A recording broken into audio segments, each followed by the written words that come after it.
சந்துரு என்ற இளம் ஆசிரியன் எப்போதும் ஊருக்கே நல்லது சொல்லிக் கொண்டே இருப்பான்.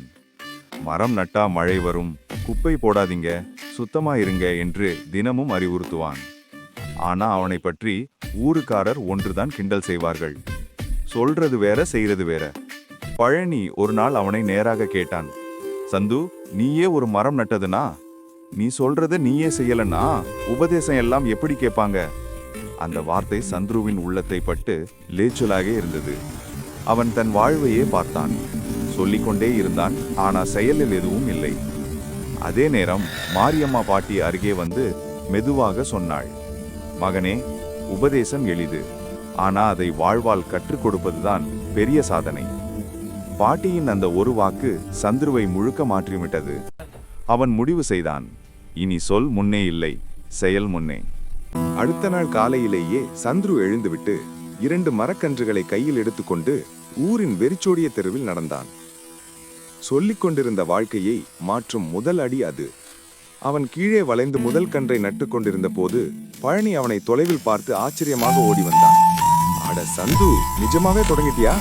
நீ சொன்னதை நீயே செய்யறது நம்பவே முடியல என்று சிரித்தான். சந்துரு சிரித்தபடி, உபதேசம் சொல்லுது சுலபம் பழனி, ஆனா நான் செய்யாததை எப்படி ஊருக்காரன் நம்புவாங்க என்றான். அந்த நேரம் மாரியம்மா பாட்டி நடந்து வந்து, இதுதான் மகனே உண்மையான மாற்றத்தின் ஆரம்பம். ஒருத்தன் செய்யறத பார்த்தா 10 பேர் பின்தொடர்வாங்க என்று சொல்லி ஆசீர்வாதம் செய்தாள். சந்துரு இன்னொரு கன்றை நட பழனியும் தன்னால் முடியுமா என்று நினைத்து உதவ ஆரம்பித்தான். அந்த சிறிய செயல் ஊரினுள் ஒரு நம்பிக்கை முளைத்த தருணம் என்று யாரும் அறியவில்லை. சந்துரு மரக்கன்றுகளை நட்டு தொடங்கிய பிறகு ஊருக்காரர்களின் மனசில் ஒரு சிறிய மாற்றம் வந்திருந்தாலும் ஒரு பழக்கம் மட்டும் மாறவில்லை. நாளைக்கு பார்த்துக்கலாம் என்ற சோம்பேறித்தனம். ஊரின் ஏரி குப்பையால் அடைந்த தண்ணீர் துர்நாற்றம் வீச ஆரம்பிச்சது. அதை சுத்தம் செய்ய சந்துரு ஒரு நாள் கூப்பிட்டான். ஆனா வந்ததோ 2 பேர், சந்துருவும் பழனியும். சுற்றி நின்ற ஊருக்காரர்கள் எல்லாம், இப்ப வேணாம், நாளைக்கு பார்க்கலாம் என்று வழுக்கு கொண்டே போனார்கள். அதற்கு சந்துரு ஒரு நிமிஷம் கூட காத்திருக்கவில்லை. அவன் செருப்பை எடுத்துக்கொண்டு நேரே ஏரிக்குள் இறங்கிட்டான். பழனியும் போரேண்டா என்று பின்தொடர்ந்தான். இருவரும் தண்ணீரில் நின்று குப்பைகளை கையிலே எடுத்துக்கொண்டு வெளியே போட்டார்கள். அதை பார்த்த ஊருக்காரர்கள் வெட்கப்பட்டு மெதுவாக சேர ஆரம்பித்தார்கள். அந்த நேரம் மாரியம்மா பாட்டி வந்து, இதைதான் சொல்றேன் மக்களே, செயல்தான் உண்மையான உபதேசம் என்று சொன்னாள். அன்று ஊருக்கே புரிந்தது, ஒருவன் தொடங்கினால் ஒரு ஊர் மாற முடியும். கடுமையான மழை ஒரு மாலையில் ஊரை முழுக்க மூழ்கடிக்க ஆரம்பித்தது. கால்வாய்கள் அடைந்ததால் தண்ணீர் வீடுகளுக்குள் புக ஆரம்பித்தது. எல்லாரும் வீட்டுக்குள் தஞ்சம் பிடிச்சுக்கிட்டு மழை நின்ற பிறகு பார்த்துக்கலாம் என்று அஞ்சிக் கொண்டிருந்தனர்.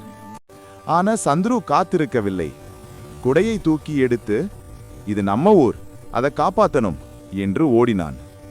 பழனியும், சந்து தனியா போக மாட்டேன் என்று உடனே பின்தொடர்ந்தான். இருவரும் மழையில் நனைந்தபடியே கால்வாய் அடைப்புகளை கையும் களவுமாக திறந்தனர். குப்பைகளை தள்ளி தண்ணீர் ஓட வழி செய்தனர். அந்த நேரம் மாரியம்மா பாட்டி ஓர் கையில் மின்விளக்கும் மற்ற கையில் கொடையும் பிடித்து, மகன்களா, பார்த்துக்கிட்டு போங்க என்று மழையில் நின்றே உதவி செய்தாள். சில நிமிடங்களில் தண்ணீர் வழியாக ஆரம்பித்தது. வீடுகள் பாதுகாப்பாகின. அதை பார்த்த ஊருக்காரர்களுக்கு வெட்கமும் பெருமையும் கலந்து ஒரு உணர்வு வந்தது. அன்று அவர்கள் கண்ணால் பார்த்தார்கள். உபதேசம் சொல்லும் ஆசிரியன் செயலால் நிற்பவனாக, உண்மையான தலைவராக மாறிய தினம் அது. மழை நின்ற 2 நாட்களுக்கு பிறகு சுத்தமான ஏரி, திறந்த கால்வாய், சந்து பழனி செய்த உதவி எல்லாமே ஊருக்குள் ஒரு புதிய எண்ணத்தை விதைத்திருந்தது. அதனால் ஊர் மக்கள் ஒரு கூட்டம் கூடி, நம்ம ஊரை நாமே காப்பாத்தணும், சந்து சொன்னது உபதேசம் இல்ல, வாழ்க்கை வழி என்று முடிவெடுத்தார்கள். அந்த கூட்டத்தில் சந்துரு வெட்கப்பட்டு, நான் ஒருவனால இப்படி கூட முடியாது, நீங்க எல்லாம் சேராதிருந்தா எதுவும் நடக்காது என்றான். வளமையும் சிரித்தபடி, செயலுக்கு முன்னாடி நின்னது நீதாண்டா சந்து என்று தோளில் கை வைத்தான். அந்த நேரம் மாரியம்மா பாட்டி அனைவரையும் பார்த்து, ஒருத்தன் தீப்பொறியை எரிய வைக்கிறான், ஆனா அந்த வெளிச்சத்தை ஊரே சேர்ந்து பரப்பணும் என்று சொன்னாள். இந்த வார்த்தை எல்லாரின் மனசையும் தொட்டது.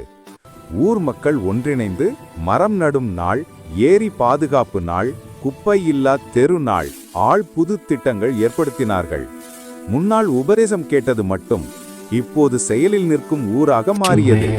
அந்த நாள் சந்துரு சொல்லும் வார்த்தை அல்ல, ஊரே வாழும் மாற்றமே உண்மையான உபதேசம் என்பதை நிரூபித்த நாள்.